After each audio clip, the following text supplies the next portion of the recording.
So I I did my best to keep my hair as troll-like, i.e., Oh, mussed oh, up and screwy oh. as possible. No, that is not. I did not mean that as a slam.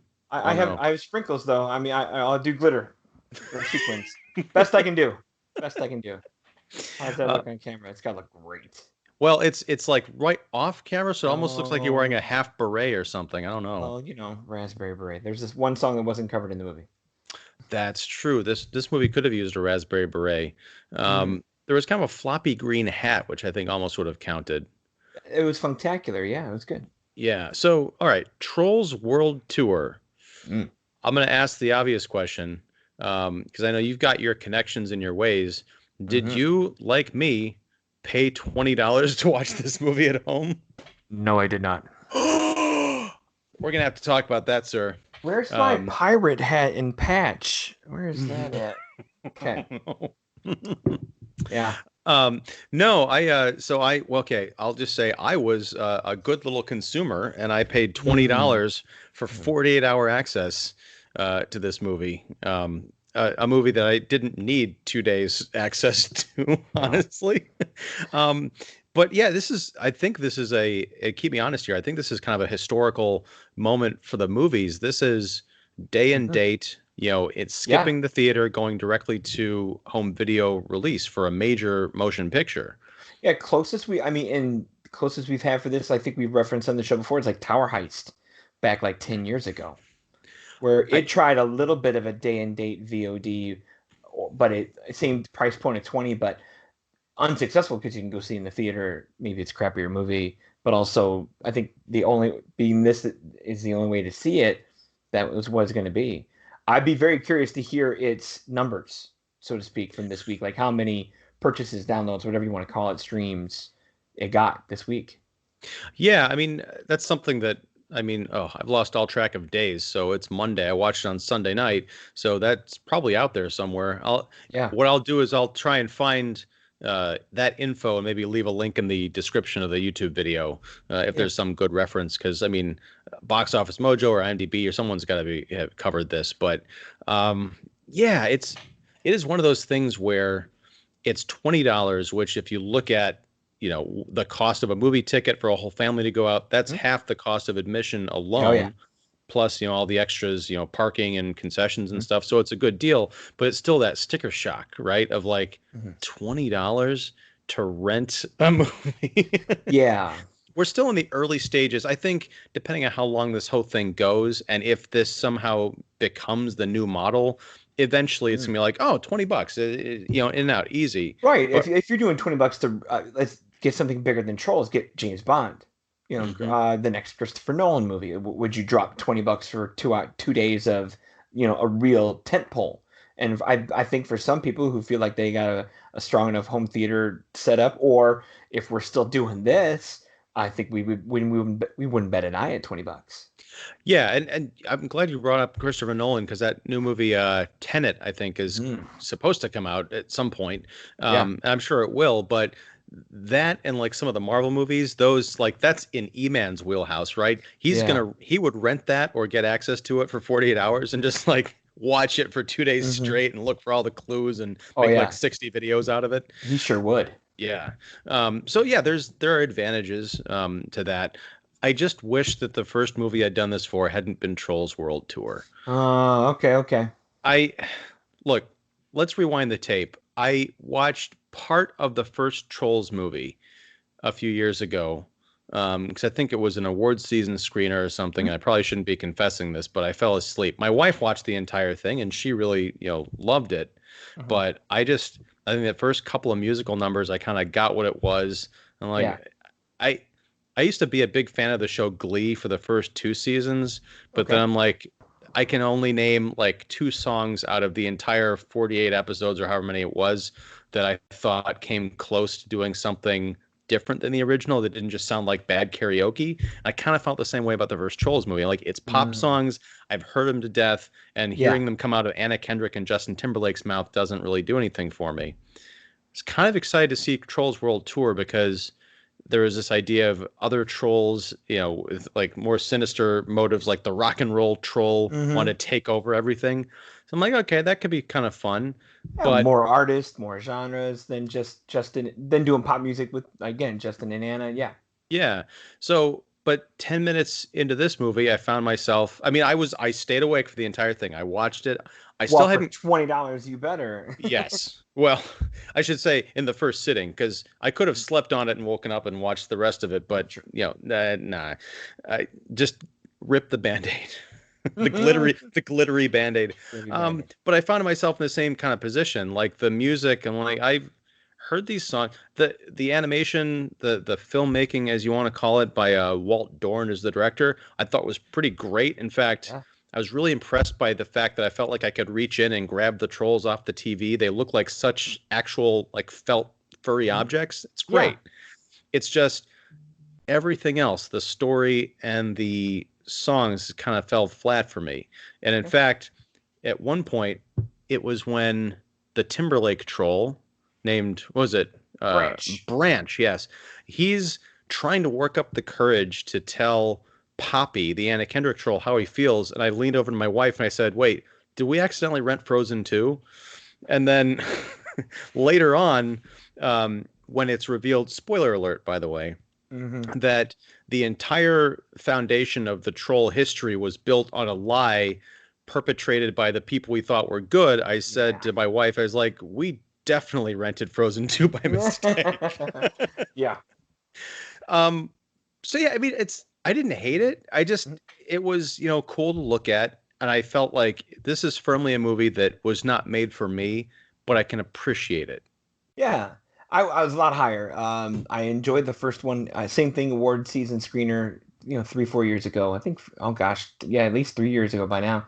Um, I enjoyed it because of the textures and the fun jubilation they put into music, and Justin and Anna are supremely talented, where it's hard not to enjoy their way of doing things, even if it's things you heard before. Like, by the time you do get to that end credits of September, we've heard it in Night at Museum, we've heard it on every oldie station we possibly could. Like, you always wonder, song selection wise, like, who's out there just selling these songs like, hey, let's hear, Spirit of the Sky again from another movie that Oh, we've seen 16 times. So I know that somewhere out there's a great link of like most overplayed songs in movies, and it's all these ones we've heard a thousand times before. dude, But I just gotta stop you there. yeah. During the climax, during the big rock concert, when Barb, the rock and roll evil, not she Hmm. wasn't really evil, she's just like a little Yeah. brat who wanted to take over the world, Yeah. make everything, a punk rocker who wanted conformity really bad, very strange. Mm. But she was like, I'm gonna play the power chord, and I was like, oh, they're gonna play Barracuda by heart because that has Called it. become the Spirit in the Sky. Yeah. Uh, you Of hard know, rock. yeah, or what Fortunate Son, that kind of a thing.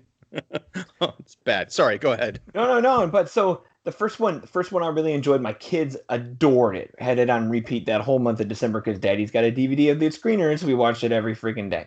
Um, so I know way too much of the first one, enough where like, all right, we're ready to go for this one. My kids are 2, 3 years older. They were the ones who sat and watched it with me. They loved it.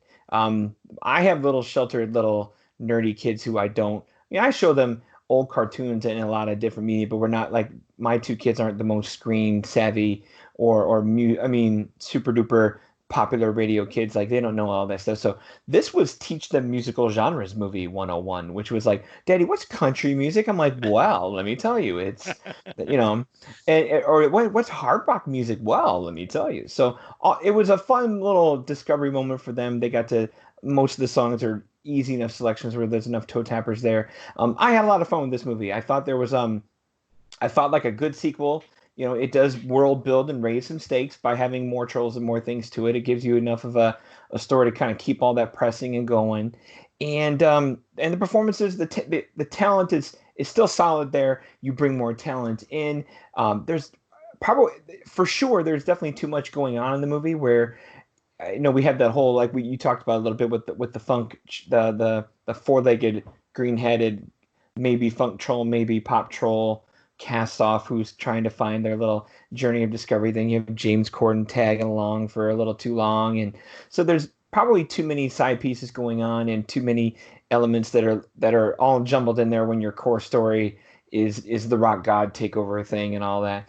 Um, I could respect and see those flaws and all that, but I had a blast. It was fun. My kids loved it. They wanted, they're ready to see it again and all that. So I know we're not supposed to be the objective versus subjective people, but objective wise, if you're trying to have a good time and trying to put some talent out there and make something that is fun to watch and rewatchable for the target demographic that probably isn't us, there's a lot of mission accomplished here for me, because I'd rather put my kids, for how many things this movie tries to throw and stick to the wall, I'm glad it's in this fun and more artistic of a fashion with some good messages compared to something like Sing 2-3 years ago, which was horrible to me. Because Sing, I didn't see Sing. I know, but Sing had, like, I remember counting, or at least having the count being told to me, Sing had 86 different songs in it, all done half-ass. So when you get a movie like this that does, it's a mixtape and a compilation tape of all these zillions of genres, but for them to do 25 songs pretty decently well enough to be, oh, discover some music, learn some different things, have some great talent involved. You get Mary J. Blige and George Clinton in here and all that. That's the right amount of sugar stuffed into the bag, so to speak. Yeah. I I can agree with you, and I think for an introductory kids movie, it's just about perfect. Yeah. What I've been, I think, kind of spoiled on, and I'll use the term jaded, is Pixar movies. And I don't usually like bringing this up, but I really noticed, because I know this was a criticism some people had of Onward. It's too simple to be, like the loftier, headier Pixar movies. When I was watching this, I was thinking, if this had been handed over to the Pixar folks, I think it could have been a lot smarter about music, because although it's a cool idea to really expand the world of the trolls, this race of pop creatures, the idea that they are one of 6 pop music kind of colonies living in this world, but they've never, like, there's no history, there's no recollection of them ever having crossed over. Yeah. To me, that doesn't speak to anything resembling the actual history of music, because you can't have a walled off genre of music. Everything kind of informs everything else. Yeah. Which I guess, it's a fantasy and all of this other stuff, and they kind of find that groove throughout the film. But I'm just sitting there thinking, like, wait, how do you have, pop without acknowledging, like, oh, we've never heard a rap beat before, or we've never had any country influences, that kind of a thing, rock and roll and hard. I mean, there's so much. I mean, Ozzy Osbourne, you get as a voice of, the grand papa, rock troll. You're going to tell me that he, like, that pop thing he did with Lita Ford back in the 80s, the big crossover moment, like, you've got the icon who made that happen in a story in which it never happened. Right. So this movie definitely tickles and plays with, the stereotypes of all these different genres. You of course, you have the 4-legged horse country people. You have the yodelers and their burlap, who pretend to be country. You have, obviously, the denim and the leather and the spikes of the hard rock. You have the vinyl and the streamers and the dopey outfits for funk and all that. So it's a movie that impresses, and I should say presses more than impresses, presses the stereotypes in place for sure. Where I think you're right, in a headier place, you start having a little bit of crossover fun, especially from a person. Let's just go right to the credits the same way you're talking about it, especially when you have Justin Timberlake being the executive producer of the music of this movie, who is a fantastic crossover artist, who has Memphis roots in country and blues, who obviously does the pop thing, has the R&B roots to it, where if you wanted to go there, you certainly could, especially with the way, I think if you do hand this to Pixar, this becomes Inside Out too, because you have, like, remember Inside Out, where you have the crossovers of the emotions that become your new little memories, where you have happy tears. If you have a rock country power ballad, or you have, a rock funk mix, like, that's where you can start having a little bit of fun. Now, for all we know, that's what the third movie is, but for now, you're right. The messages are still very simple. I think Onward's a good comparison, where nothing is horrifically deep, nothing's horrifically evil. Just safe with enough messages that kids pay attention to. I really did appreciate the kind of where it went with just what am I trying to say? Like, obviously the learning and listening leadership thing is one thing, but like all those like ideas of harmony or denying the truth or denying your differences, like the messages are blunt and on the nose, but they're appreciated, and I was cool with those. And uh, but no, I'm with you. Like there are smarter and more tactful ways this probably could go in different hands, but if you put them in, there's like seven screenwriters in this movie, and it's the same people who did the first Trolls, and then you brought in like the Dog's Journey Dogs, Dog's Purpose duo that are Really? screenwriters. Yeah, so Okay. they're like your polishers that came in and boosted the original Troll team. So I can tell that's exactly where your Puppy Dog Hark stuff comes from.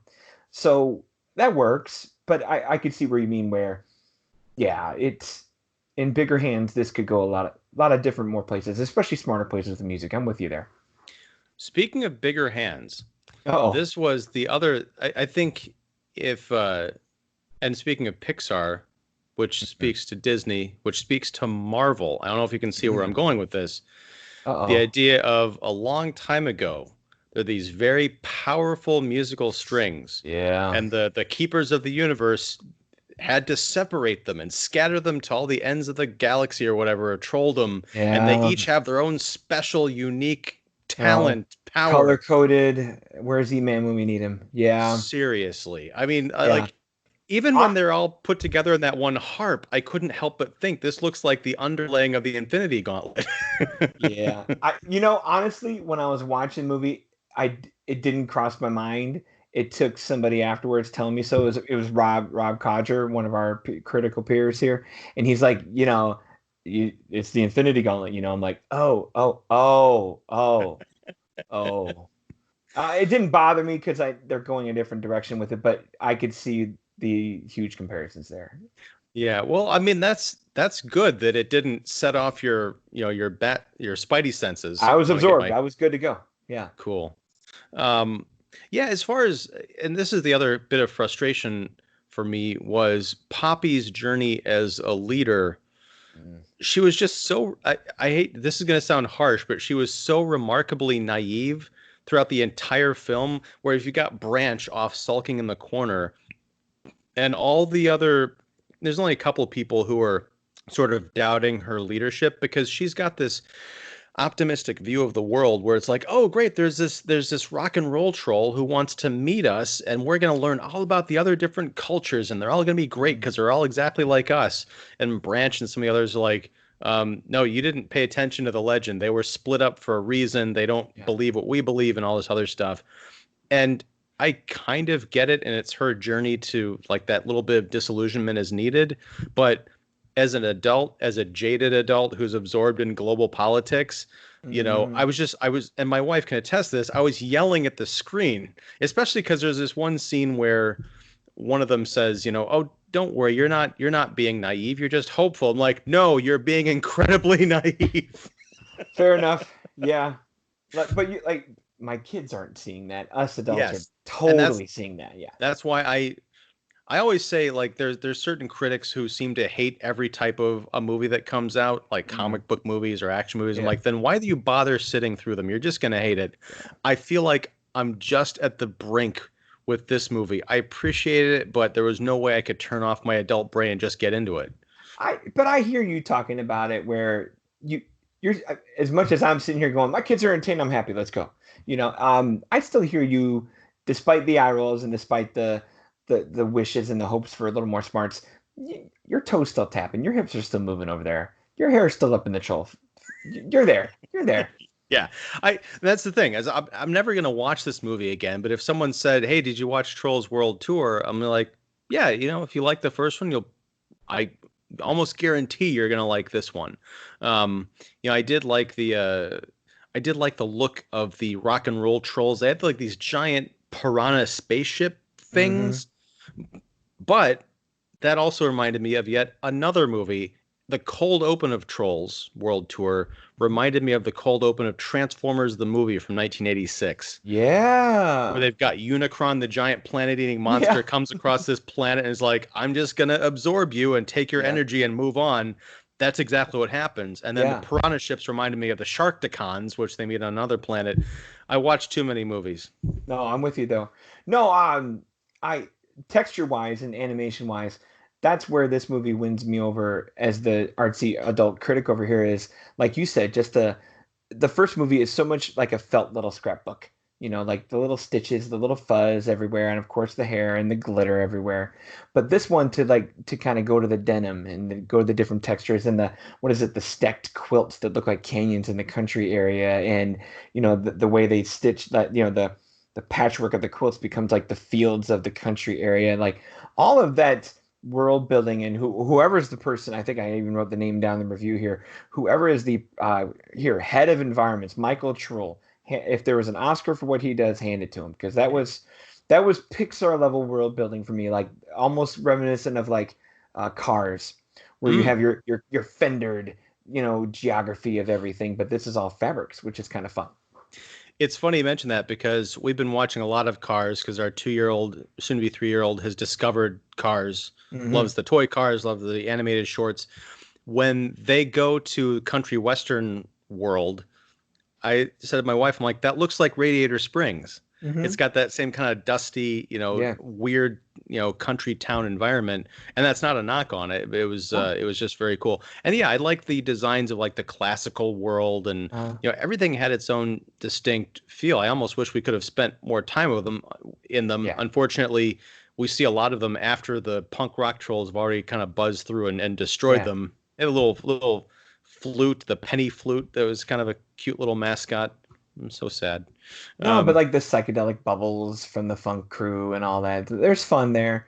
But there's still a lot. You're right. It's still a very short hour and 40-minute movie to pack all of this in here, and then we have these little side journeys and adventures that are just a little thick and a little much. Like even Sam Rockwell's twist of not being a cowboy but being a yodeler, where like, okay, now we have to have a whole 5 minutes on yodeling. Like, could we have just stuck with the country thing? And so they're packing a lot in here. So that was another kind of thing, is I hadn't looked up any of the voice actors, so, and I didn't break out my phone while watching the movie. I was totally zoned in.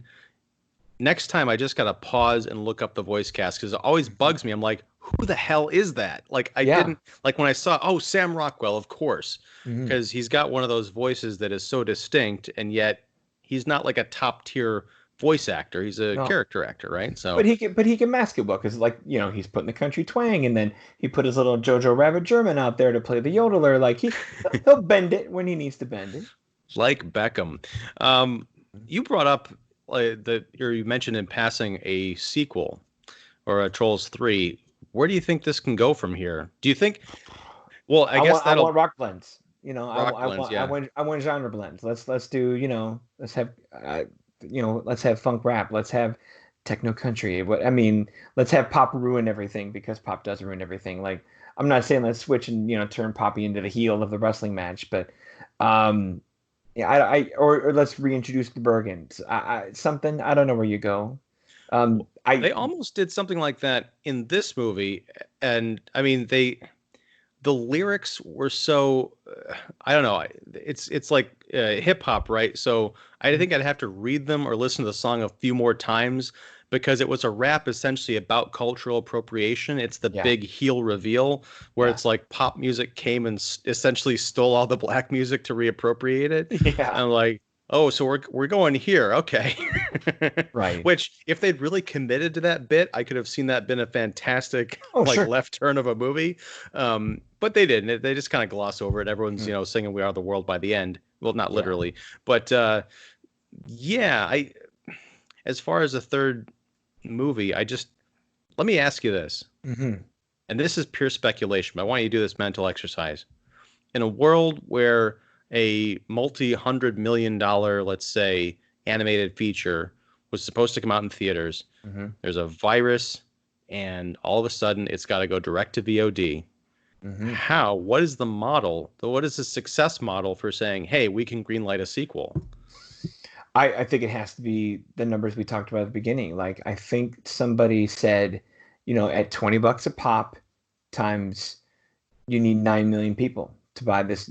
If you get 9 million buyers, almost like a pay-per-view wrestling situation, where you hear about like there were 30 million people who bought WrestleMania, whatever year they have it. Or like what I don't know, I'd love to see pay-per-view statistics for things like boxing, one-time events. Although this would be, more repeat business and continuous business, you would think, than, a one night only situation like with any of those pay-per-view sporting events. But yeah, I think you got to see buy numbers at the end of 4 weeks, like at the end of a month, which would be about the best window you would get in a theater. Did you sell enough $20 rentals to put back a budget, replace some marketing? Like, it depends. I think it depends on numbers. If that makes this world turn into smaller budgeted things that, if the only way they can, if this lasts a while and the only way to recoup some of this stuff is to make smaller, cheaper fare, go back to the 90s where we're making 40, $50 million budgeted films that still look great, still are fine, but they're not these bloated $200 million monsters. Because even these Pixar movies in the last 4 or 5 years, they're $200 million films. Now they make $1 billion, so they're doing fine. But Right. on paper, that's a lot of money for a movie that you just hope hits. So, yeah, let's see a month's worth of legit numbers. Especially, you have to think that Trolls, as the canary in this coal mine, has a great chance of putting up good numbers because there's nothing else out there. Because if it's the one hot ticket people are interested in for 4 weeks here, and Amazon's pretty easy, okay, let's see what you can do with no competition. If you squander and you stumble to the finish line, well then I don't know how much you can grill on a sequel, especially if all of a sudden that's the marketplace where there's 4, 5, 6 different options of something you want to pay $20 on a Friday to see. Where, all right, Trolls 2 is the one thing going, but what happens if Wonder Woman, Mulan, and Fast and the Furious are all out right now, and the only way you can see them is for $20 right now, on a streaming service? Okay, fine, you space it out. You buy one this week, you buy one that week, but in the compactness of numbers or the fear of missing out, let's see a month's worth of numbers. And you bring up a very interesting point, because I feel like this could almost, depending on how all this lasts, take us back to like an 80s and 90s theater going model almost, where you could have, number one at the box office for 3 months in a row, that kind of a deal. Whereas pre-COVID, we would, it was all about that first weekend box office. Unless you had something that was a runaway hit that might take the spot for like 2-3 weeks, maybe even a month, if you're talking like Avengers Endgame or something, which I don't know how long that was up there, but it was a while. But a movie like Trolls World Tour, especially coming out in a season where it's like, oh, it was, competing with James Bond also, and then eventually Wonder Woman and all that other stuff. Now it's got more of a chance. It could be out there for a month, especially because, when I open up Vudu or Hulu or Amazon, it's the banners everywhere. Oh, yeah. So it's not even like running a commercial. It's almost like wallpaper. So people are, if they don't catch it now, it's like that fear of missing out, like you're saying. It's like, oh, I can just write that on my to-do list. Like I'll rent Trolls next weekend. Right. And I think Onward had a chance to be a comparison to this, but it had the unfortunate, I don't want to say unfortunate because I know it made good money, but it had its 2-3 weeks in the theaters before all this hit. And then it kind of squeaked for VOD for about a week or two. Then Disney's like, if you didn't see it in theaters and you're not going to rent it now, and we already said on April 3rd it's going to drop on Disney Plus, everyone's going to wait to, till April 3rd and not drop $20 on March 28th to go rent something you can wait a week and pay $7 a month to see with that 1,000 other things. So this is a legit test. I'm curious to see where this goes, but I think it'll see success because there isn't the rush to do one big huge weekend. It can last for a month of people getting the word around, like, oh gosh, you gotta see Trolls, totally worth the $20. We're all gonna tell our friends about it. Compared to if there's, like I said, if there's 5 or 6 things all out there for that same, debut $20.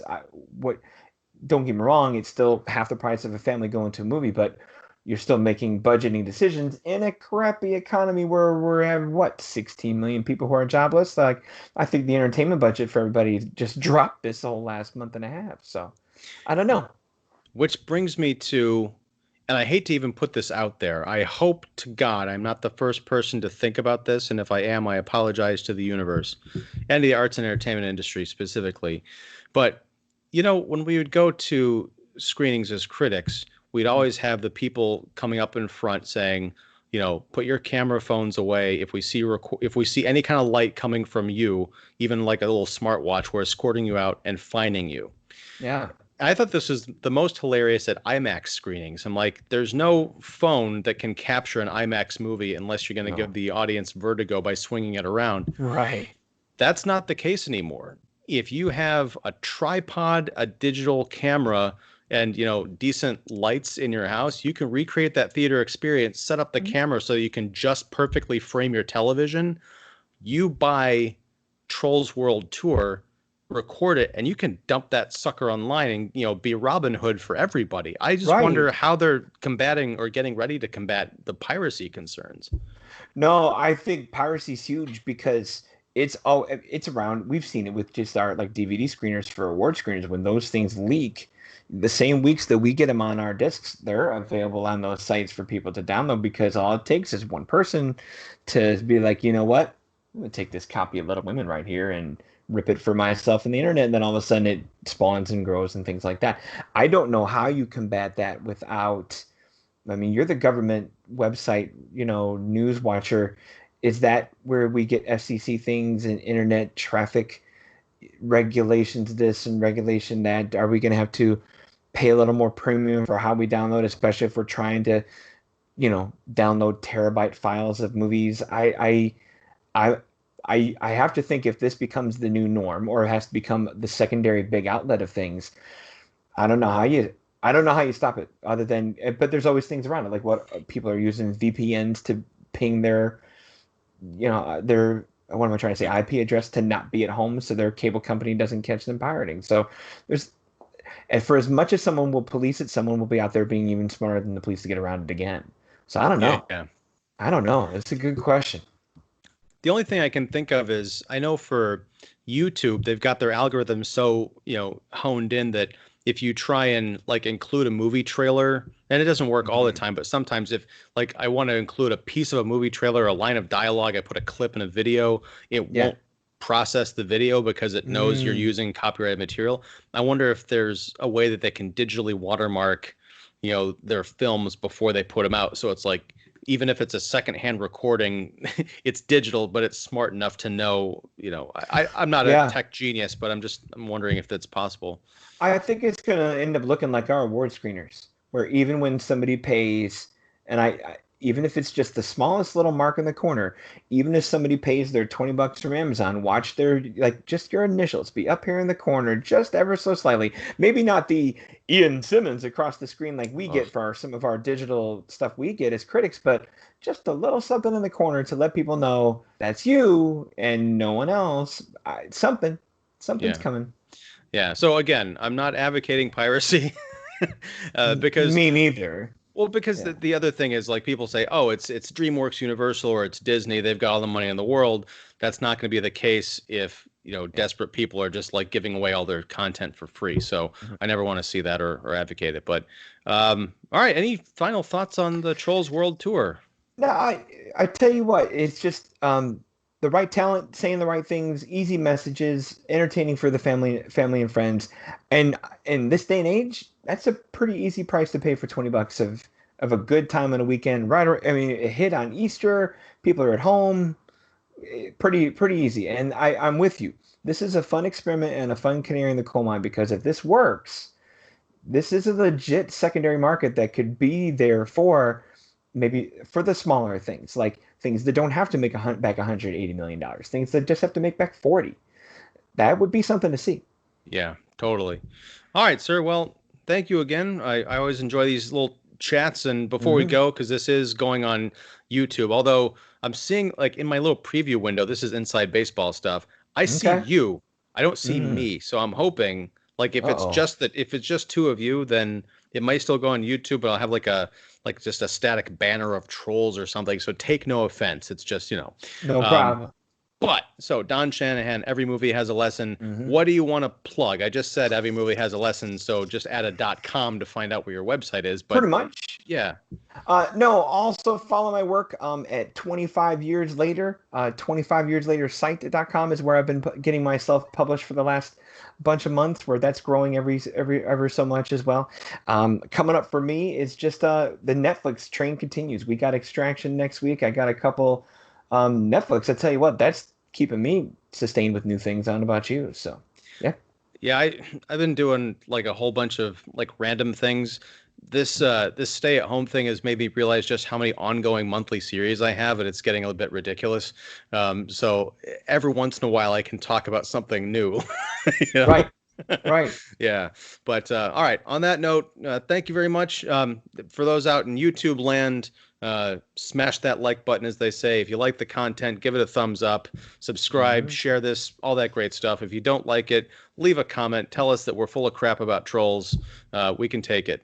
We But can just don't, take it. yeah, just don't be a troll. No. If I might No. No. humbly suggest. All right. Yeah. Comb your hair. Come on. Pot and kettle. Wait, does that even work? No. Oh. Anyway. All right, sir. Have a great night. Thanks again. We'll talk real soon. Yep. Take care. All right.